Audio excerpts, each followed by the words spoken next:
Ninguém em sã consciência aprecia propaganda enganosa, mas é uma técnica comumente usada não apenas em propagandas comerciais de medicamentos e produtos para rejuvenescimento, dietas alimentares, etc. Mas a verdade é que isso acontece até mesmo em propagandas de programações de muitas igrejas, obviamente com a intenção de atrair o maior número possível de interessados. No caso da maioria das propagandas comerciais, não é que elas são totalmente mentirosas. Elas simplesmente não dizem toda a verdade. E o pouco de verdade que elas anunciam recebe uma ênfase que, a meu ver, elas acabam comunicando uma informação que pode não ser mentirosa, mas acaba sendo enganosa. Como, por exemplo, a propaganda que vi na TV de uma clínica médica especializada em tratamento de câncer, mostrando um casal já de meia idade, assim da minha idade, brincando com os netos no jardim, dando a entender que um dos avós havia sido tratado com sucesso nessa referida clínica. E, portanto, essa é a clínica que aqueles que estão com câncer devem procurar. Mas o que me chamou a atenção foi que na parte mais baixa da tela, em letras bem miudinhas e por poucos segundos, aparece um aviso desses de isenção de responsabilidade, que diz o seguinte: encenação feita por atores profissionais. Não tenha a expectativa de obter o mesmo resultado. Mas, felizmente, isso não acontece com as Escrituras. Quando nos aproximamos das verdades extraordinárias da Palavra de Deus para buscarmos ajuda e orientação para as dificuldades da nossa vida, podemos ficar absolutamente certos de que, se nos comprometermos a seguir a orientação que ela nos oferece, somos assegurados de que desfrutaremos dos benefícios que elas prometem trazer para a nossa vida. Por exemplo, se confessarmos os nossos pecados, Deus é fiel e justo para perdoar nossos pecados e nos purificar de toda injustiça. Em Hebreus está escrito: visto que temos um grande sumo sacerdote que adentrou o céu, Jesus, o Filho de Deus, apeguemo-nos com toda a firmeza à fé que professamos, pois não temos um sumo sacerdote que não possa compadecer-se das nossas fraquezas.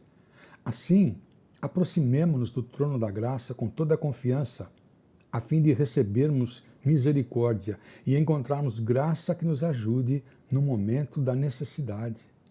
Um pouquinho mais adiante também em Hebreus, visto que vive para sempre, Jesus tem um sacerdócio permanente. Portanto, ele é capaz de salvar de uma vez por todas aqueles que, por meio dele, se aproximam de Deus, pois vive sempre para interceder em favor deles. Uma outra promessa que temos em Isaías: a chuva e a neve descem dos céus e na terra permanecem até regá-la. Fazem brotar os cereais e produzem sementes para o agricultor e pão para os famintos. O mesmo acontece à minha palavra. Eu a envio e ela sempre produz frutos. Ela fará o que desejo e cumprirá o propósito para o qual a enviei. Deus falando através de Isaías. Isso significa que as Escrituras são inteiramente dignas da nossa confiança a respeito de tudo que elas nos ensinam. E é com base nessa confiança que, regularmente, nós nos reunimos para relembrar e focalizar a nossa atenção em algum trecho, algum ensinamento da Palavra de Deus que venha nos edificar, nos motivar e estimular a nossa comunhão pessoal com o Pai Celeste. Na reunião passada, nós consideramos as palavras de encorajamento do Senhor Jesus aos seus discípulos mais chegados no Sermão do Monte, a respeito da batalha contra o sentimento de ansiedade que vira e mexe permeia a nossa mente, nosso coração, nos encorajando a lançarmos sobre Deus as nossas ansiedades, porque Ele tem cuidado de nós. E hoje vamos continuar mais um pouco no Sermão do Monte, focalizando nossa atenção num dos propósitos primários que Deus tem para a nossa vida, enquanto estivermos vivendo nesse nosso mundo. Mateus capítulo 5, vocês são o sal da terra, mas se o sal perder o sabor, para que servirá? Será jogado fora e pisado pelos que passam, pois já não serve para coisa alguma. Vocês são o sal da terra, uma figura de linguagem bem vívida a respeito da influência que a conduta de vida dos seguidores de Jesus devem exercer sobre as pessoas ao redor.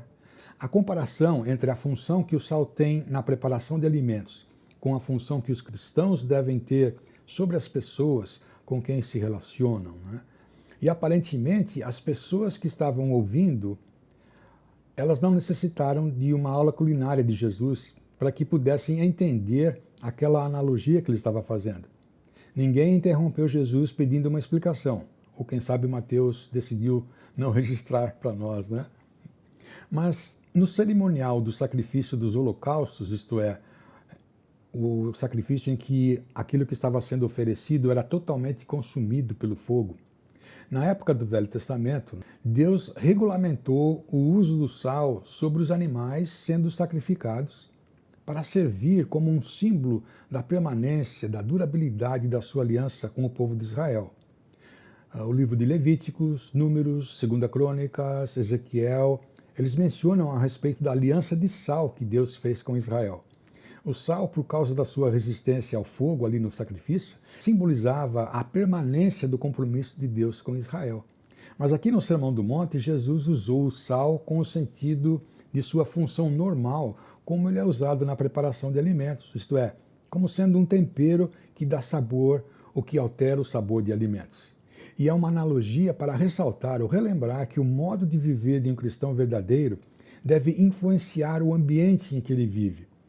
Deve alterar o sabor ou trazer sabor aonde falta sabor, assim como o sal atua sobre os alimentos em que ele é colocado. Portanto, apesar da vida cristã ser essencialmente uma experiência interior, um nascer espiritual, uma regeneração de dentro para fora, ela deve ser expressada externamente, visivelmente, através da nossa conduta, na interação com as pessoas ao nosso redor. Ou seja, quando as qualidades do caráter de Deus se manifestam através das nossas palavras, atitudes, ações e reações, é assim que as pessoas vão degustar o sabor da vida em comunhão com Deus. É nesse sentido que as pessoas ao nosso redor vão ter a oportunidade de sentir o aroma de Cristo. É assim que a mensagem do Evangelho de Jesus se torna visível. Portanto, o propósito de sermos sal da terra é essencialmente de estarmos manifestando de forma visível e concreta as qualidades do caráter de Deus.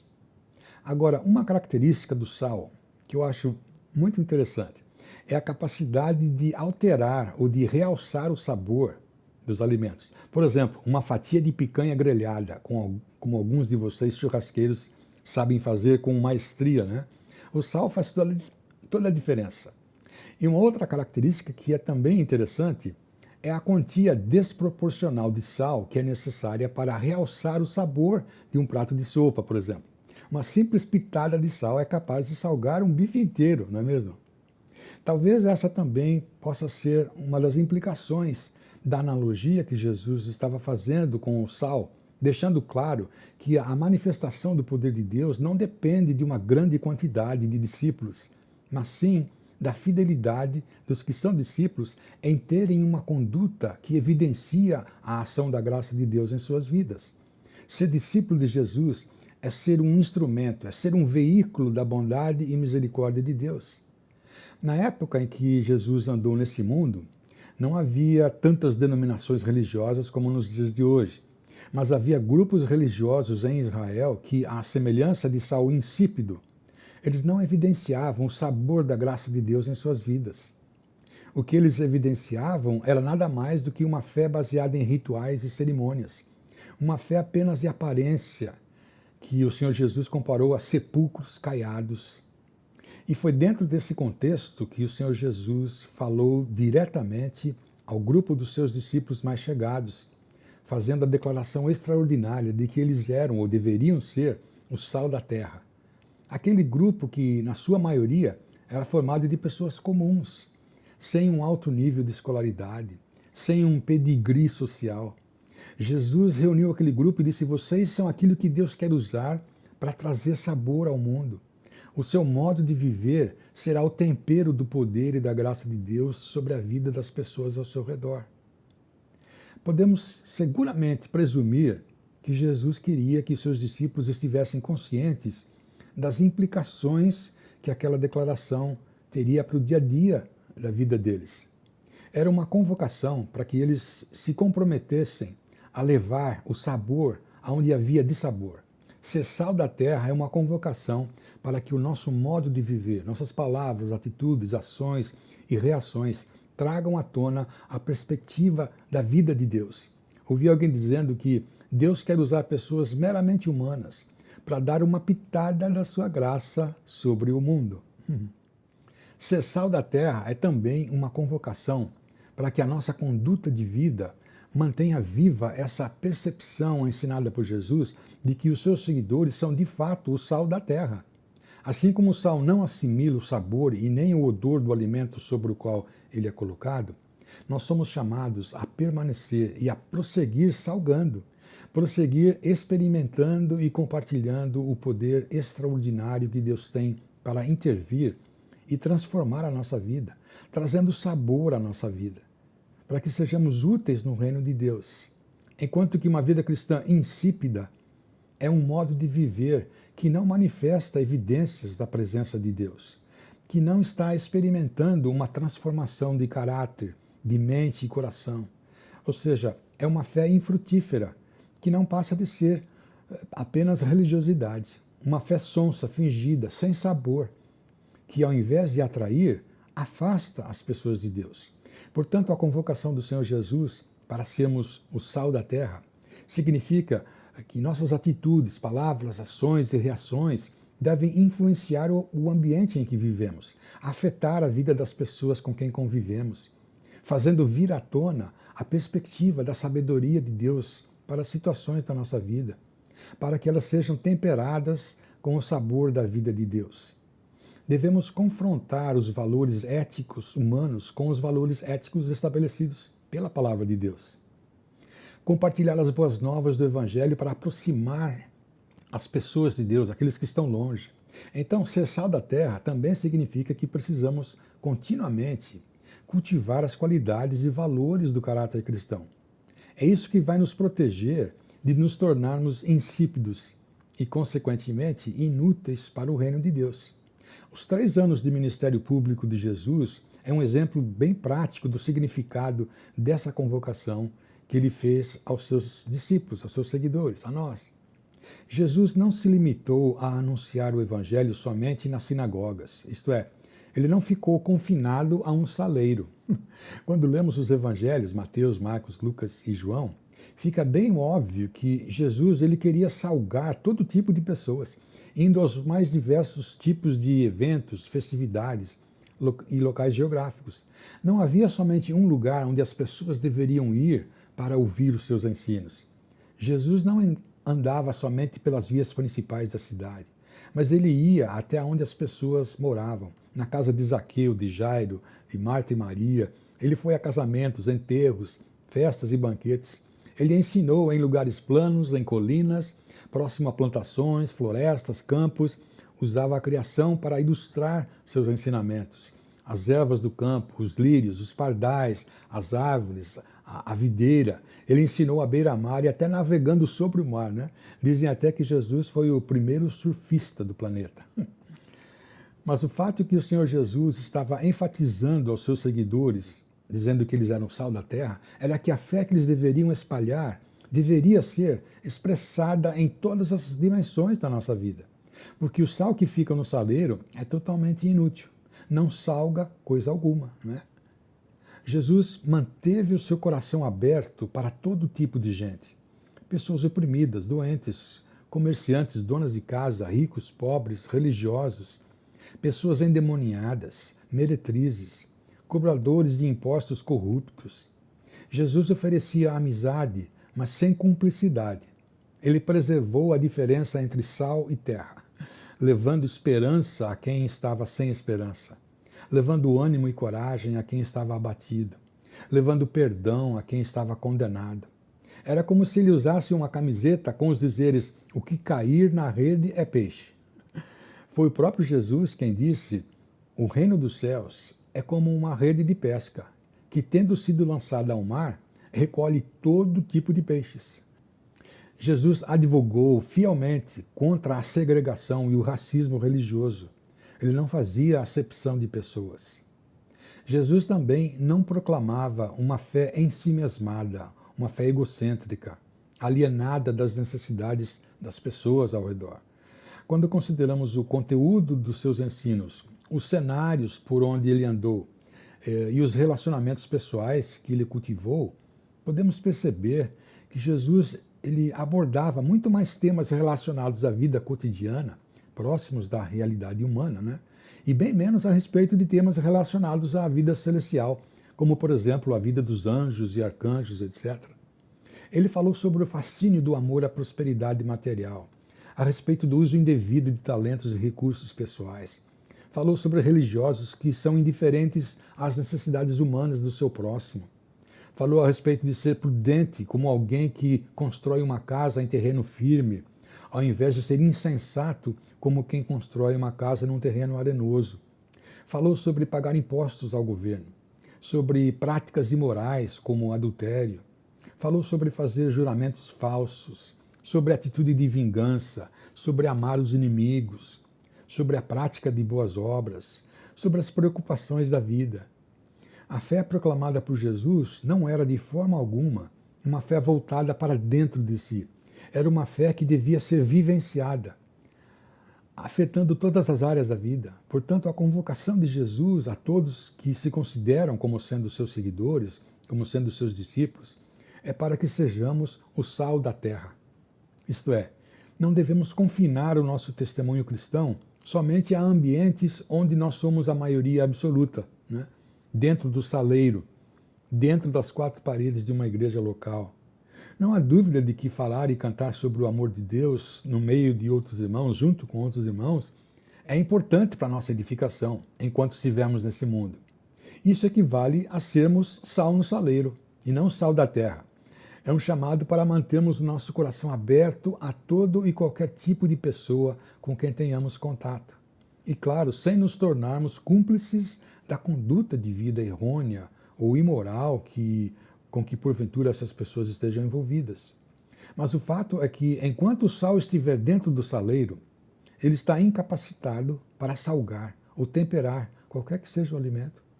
Agora, um dos fatores que deve servir para nos motivar e encorajar a sermos o sal da terra, a sermos uma pitada da graça de Deus na vida de outras pessoas, é a consciência, é o reconhecimento de que ser sal da terra foi definitivamente um dos propósitos primários de Deus ter enviado Jesus ao mundo. Ouça o que o apóstolo Pedro escreveu. Uma vez que vocês chamam de Pai àquele que julga imparcialmente as ações de cada um, portem-se com temor durante a jornada terrena de vocês. Portem-se com temor, isto é, levem com seriedade os benefícios e as responsabilidades da vida cristã. Sabem por quê? Os versículos seguintes. Porque vocês sabem que não foi por meio de coisas perecíveis como prata ou ouro que vocês foram redimidos da sua maneira vazia de viver que lhes foi transmitida por seus antepassados, mas sim pelo precioso sangue de Cristo. Ou seja, o custo para a nossa redenção era algo que nenhum ser humano teria sido capaz de pagar. Foi necessária a morte e a ressurreição do Filho único de Deus, que veio ao mundo, para que passasse a ter também uma natureza humana. Jesus, o Cristo, o Messias de Deus. E um pouco mais adiante, na carta de Pedro, temos uma outra razão pela qual devemos nos portar com temor durante a nossa jornada terrena. Diz assim: vocês são povo escolhido, reino de sacerdotes, nação santa, separada, né? Propriedade exclusiva de Deus, para anunciar às pessoas a grandeza daquele que os chamou das trevas para a sua maravilhosa luz. A razão pela qual devemos ser o sal da terra está bem clara, não é mesmo? Simplesmente porque foi um dos propósitos que Deus estabeleceu no seu plano de redenção, para anunciar ao mundo, ao nosso redor, quão admirável é aquele que nos chamou das trevas para a sua maravilhosa luz. Então, ser sal da terra é conectar as verdades das Escrituras com as situações do dia a dia da nossa vida, em reconhecimento da soberania absoluta de Deus sobre tudo e sobre todos. Portanto, esta convocação feita por Jesus aos seus seguidores nos leva a pensar sobre como tem sido a nossa conduta, nossas atitudes, nossas interações com as pessoas ao nosso redor, em casa, no trabalho, nas redes sociais, a respeito de estarmos, de alguma forma, adicionando uma pitada do amor e da misericórdia de Deus em nossas palavras, em nossas atitudes, não apenas testemunhando a respeito da grandiosidade de Deus, mas também de como os ensinos das Escrituras estão conectados com as circunstâncias da nossa vida, de como os ensinos bíblicos afetam a nossa conduta. Muitos de nós evangélicos gostamos de falar sobre a bondade de Deus, a generosidade de Deus, mas temos dificuldade para expressar essa bondade e essa generosidade para com as pessoas ao nosso lado. Alguns dias atrás, tinha uma postagem no Facebook, imagino que alguns de vocês tenham visto também, não sei, mas a experiência de um rapaz que ele teve no trânsito, não sei ao certo qual a cidade onde isso aconteceu no Brasil, mas foi num final de tarde, um motoboy que estava fazendo a sua última entrega de documentos ou mercadorias, não sei, do seu dia, ele se distraiu e acabou batendo no carro desse camarada que fez a postagem. Tinha até umas fotos dos danos que foi feito no carro. Ele desce do carro e rapidamente ele foi verificar a condição do rapaz, do motoboy, para saber se estava tudo bem. E o rapaz estava se lamentando, dizendo que ele estava ansioso para chegar em casa, fazer a sua última entrega para poder ir para casa e cuidar da família. Então o motorista do carro, ao invés de reagir de um modo egocêntrico, ele acabou levando o motoboy para fazer a sua última entrega, porque a moto havia sido danificada, né? E acabou pagando pelo conserto da moto. E eu pensei, essa não foi só uma pitada de misericórdia de Deus, né? Foi tirar a tampa do saleiro e derrubar todo o sal na cabeça do rapaz. Ser sal na terra é conectarmos as verdades das Escrituras com as nossas atitudes, palavras, ações. E nós precisamos prestar atenção a isso com maior frequência, se é que nós queremos ser úteis no reino de Deus. Regularmente, nós precisamos dar uma parada e analisar a maneira como nós tratamos as pessoas, em casa, no trabalho, e verificar se nós estamos simplesmente adulando o egocentrismo ou se queremos nos tornar seguidores de Jesus. E assim sermos instrumentos de Deus para levar sabor onde há dissabor, levar esperança onde há desespero, levar encorajamento onde há desânimo, levar consolo onde há mágoa, ressentimento. Porque o Senhor Jesus disse, vocês são o sal da terra, mas se o sal perder o sabor, para que servirá? Será jogado fora e pisado por aqueles que passam, pois já não serve para coisa alguma. Vamos pensar sobre isso.